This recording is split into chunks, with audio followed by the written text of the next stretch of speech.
I decided to make a video, which I never thought I would do. And I'm sitting here alone in my house making this video and feel really silly, but I'm just going to keep talking and see what comes out. So I have had a burden for a long time, for the past couple of years at least, to be part of the solution to the foster care crisis that we have.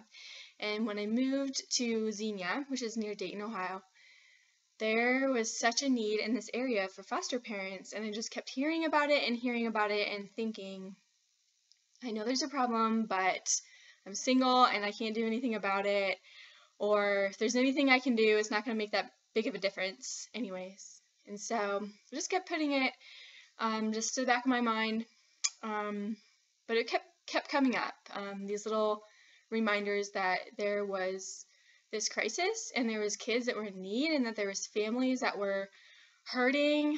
There were kids that were going into homes that maybe weren't the best for them, or going back to homes that weren't the best for them, or just things like that. And so I started to feel like, maybe there was something I can do. And the first thing I did was just an internet search, how can I help kids in foster care?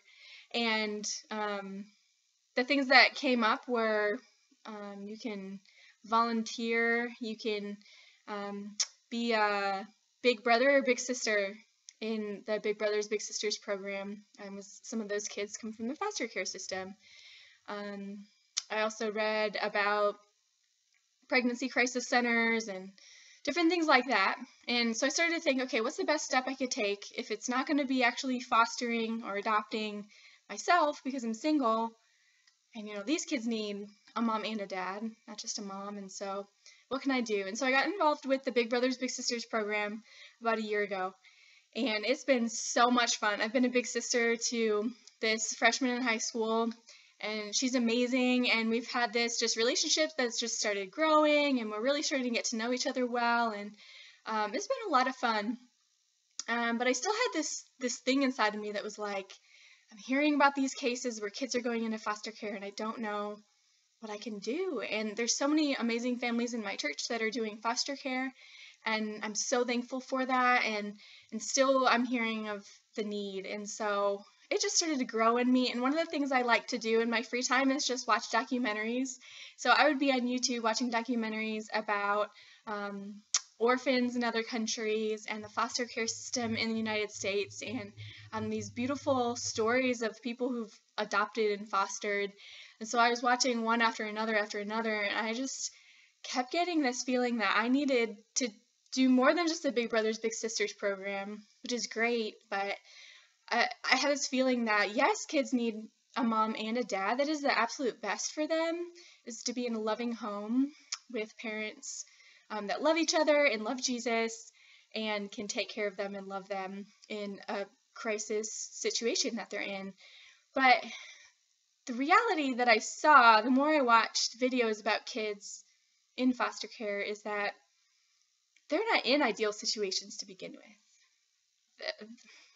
What's the best for them hasn't been happening. They're going through trauma. They're going through so much in their little lives. And they're getting pulled from the people that they've bonded with, whether that's a good situation or not. They're being pulled from that.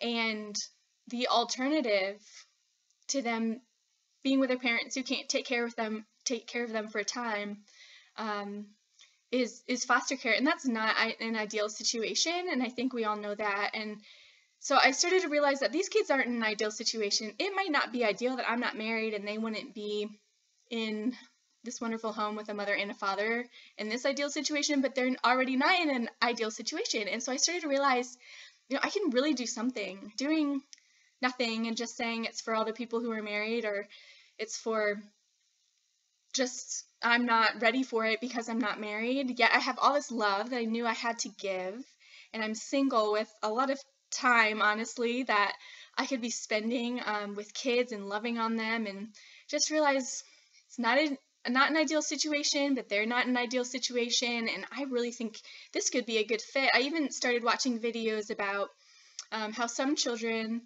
can't go, or it wouldn't be best for them to go to a family with a mom and a dad because of the trauma that they've been through, or it's not best for them to go to a family with other kids because they need some really intense one-on-one time with a caregiver.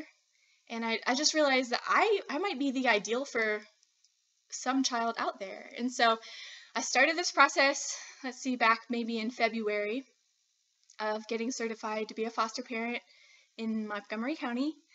I heard of the need there and how great it was, and the drug epidemic in this area has just increased the number of kids in foster care pretty rapidly, and so decided to go to Montgomery County and get certified to be a foster parent. I've taken all the classes so far. There's about 12 classes, and then I had to take first aid and CPR. And then there's the home study process, which I'm halfway through right now. So I'm going after this, and I don't really know what it's going to look like, and it's scary, and I'm sitting here making a video that I never thought I would make, and I don't even know if I'm going to post this. I've been watching other people's videos online and just thinking, I don't know if my story could help anybody. I don't know if there's anything really to tell in my story or anything anybody else can relate to, but one thing I did notice when I was searching on YouTube, I would search foster parent single or a single foster parent, like just to see if there's anybody out there like me doing this, and maybe what are some of the things that they've been going through and their experiences. And so there wasn't much out there.